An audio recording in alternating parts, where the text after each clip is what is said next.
Coffin Point. My sister is something of a free spirit and has ended up for now in Beaufort, South Carolina.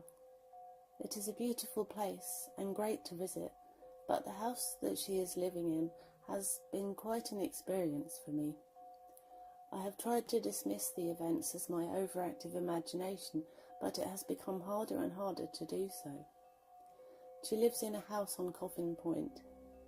This is a historic site that was home to a big plantation long ago. You can look it up or check the link. Well, the house is beside the original slave cemetery. They were called gullahs. I mean, like, the left side is literally 15 to 20 feet away from the cemetery. I have stayed there on 4 or 5 occasions now, and every time my sleep has been haunted to the point I will never go to stay there again.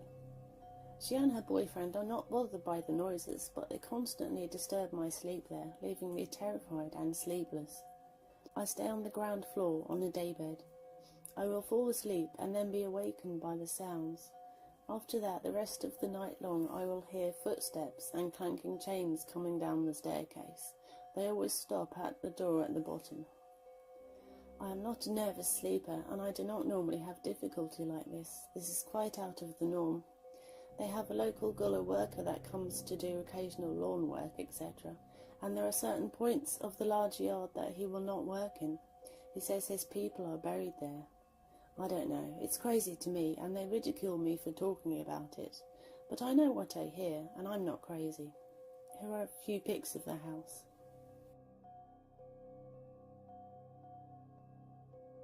Chase Mausoleum. The Chase Vault was built for James Elliot around 1724 in Barbados. The vault was built such that it was partially underground. However, Elliot was never interred there, and the vault remained empty until Thomasina Goddard was buried there in July 1807. Sometime in 1808, the vault was acquired by the Chase family, who were a fairly wealthy and important clan in Barbados, and some people say that the patriarch of the family, Thomas Chase, was one of the most hated men on the island. On the 22nd of February 1808, the body of Thomas Chase's infant daughter, Mary Ann Maria Chase, was taken to the vault for burial. The vault was then opened on July the 6th, 1812, to bury Thomas Chase's other daughter, Dorcas Chase. Both Goddard's and Mary Chase's caskets were found to be undisturbed at the time. Both of the Chase girls were interred in heavy lead caskets. 1 month later, on the 9th of August 1812, the vault was opened again to accept the body of Thomas Chase himself. It was at this time that the caskets of the Chase girls were found to be displaced. The coffins were reordered and the entrance was sealed. The vault was opened again on the 25th of September 1816 to bury the body of another infant, Samuel Brewster Ames. The coffins, with the exception of Thomasina Goddard's, were again found to have been disturbed. Thomas Chase's coffin was supposedly so heavy it took 8 men to move it. Once again, the coffins were rearranged, some of them stacked on the others in the small vault, and the entrance sealed. 17th of November 1816, the vault was opened again to accept the body of Samuel Brewster. Once again, the coffins were found to be in disarray throughout the vault. For the 3rd time, the coffins were moved back to their original positions and the vault sealed. The vault was opened again on the 17th of July 1819 to accept the body of Thomasina Clark. Again, the coffins were found scattered. By this time, the mysterious incidents attracted the attention of local officials. The governor of Barbados was reported to have attended Clark's burial. The Chase vault was carefully examined by the governor and his staff. No secret entrance to the vault was detected, and sand was scattered across the floor to detect any footprints. The coffins were rearranged, and Clark's wooden casket placed in the vault. It was reported that Goddard's wooden casket was falling to pieces, either through decay or because of the activity in the vault. The remains of her casket were tied together and placed against a wall. Finally, the vault was closed and the marble slab cemented in place. The governor and his staff reportedly placed their official seals in the cement to ensure the integrity of the seal. On the 18th of April, 1820, some 8 months after the burial of Thomasina Clark, the vault was ordered to be opened. The seals were found to be intact, but when the entrance slab was removed, the coffins, with the exception of Goddard's wooden casket, were again found to be in disarray. The sand on the floor did not show any kind of human activity within the vault. There was also no indication of flooding or an earthquake. After this incident, the vault was abandoned and the coffins were buried elsewhere. The Stanton Mystery. This story is more like an urban legend than something that can actually be substantiated, but because it's so close to home for me, I just had to include it, because it is the village where I grew up. Stanton, which means a homestead on stony ground, dates back to pre-Roman times. At the junction of the old Roman roads of Pedder's Way and what is referred to as Roman Road number 330, which probably ran from Colchester to Biddleston, once stood a Roman villa known as Stanton Chair, and to this day Chair Road runs past this site. There is evidence that the site has been settled continuously since this time, and possibly before. And now to the mystery of the moving coffins. This happened in the latter half of the 18th century. A family vault opened, at which church it isn't clear, because there were two in the village. St John's Church, which has been roofless for some time, and the All Saints Church, which is still in use today.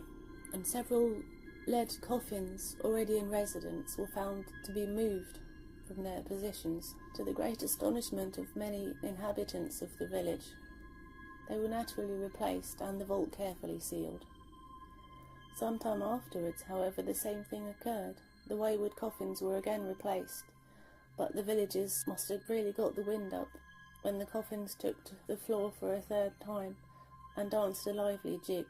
One coffin, obviously more nimble than its fellows, had managed to reach the 4th step leading to the vault. The services of 8 good men were needed to raise it. Expert opinion maintained that the weird happenings were caused by water flooding the vault. Although on the 3 occasions it was opened, no trace of water could be found. This is the obvious solution, of course, but is there another explanation? Could it have been caused by something else? One wonders. Yes, one really wonders. This is almost like a secret moving coffin story, because I only came across that information after it was mentioned in relation to the previous one about the Chase Mausoleum. So that's an interesting bit of history. I'll leave you to decide whether you think that's fact or fiction. And as usual, all the links to the source stories are in the video description. So if you're interested, please check it out. The church. I live in Virginia, just outside Washington, D.C. There's a church in Potomac, Maryland, which is about half an hour's drive away. It's just down the street from my ex-girlfriend's house. One night, a friend of mine and I were driving around, just doing talking and stuff, and we ended up in Maryland, and there was a restaurant I wanted to go eat at. On our way to the restaurant, we drove by the aforementioned church. It was around 2 in the morning. Right as soon as we passed the church, I pulled my car over to the side of the road, and both my friend and I looked at each other and asked each other if we felt a cold feeling as we passed the church. It was winter time, but I had the heat on in my car, and if anything, both my friend and I were very hot inside my car, but for some reason we both got incredibly cold the moment we passed the church. To test it out, we went back a week later and we experienced the same feeling. We went back at different times of the day, and no matter what time, if it was 2 in the afternoon or 2 in the morning, it was always the same feeling. My ex-girlfriend told me about something that happened right near the church. When you're driving on the road that the church is on, there's a bunch of trees, kind of a mini forest, that go back a little ways. Supposedly about 6 or 7 years ago, sometime around the beginning of this decade, 2 girls were found murdered in those woods. I've never had a chance to check this out for certain, but it's something I've been meaning to do for a while.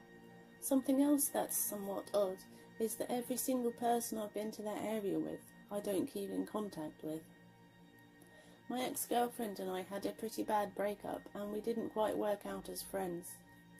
The friend I mentioned and I started to get into a lot of fights over things, and we are no longer in any contact with each other. Another person who went to the church with me was the aforementioned friend's ex-girlfriend. We spent a lot of time together, and she's a photographer and was interested in taking pictures of the church. One night we braved the chilling feeling and parked in the church and used 2 rolls of film on pictures of the church and the surrounding area. She developed her own film and has never had any of her film go bad, but not a single one of the 48 pictures we took turned out. As for my relationship with her, she went back to her ex-boyfriend when she found out I had feelings for her, and basically left me with a broken heart. I've never been to that church by myself, and it's something I'm planning on doing very soon. The Hitchhiker.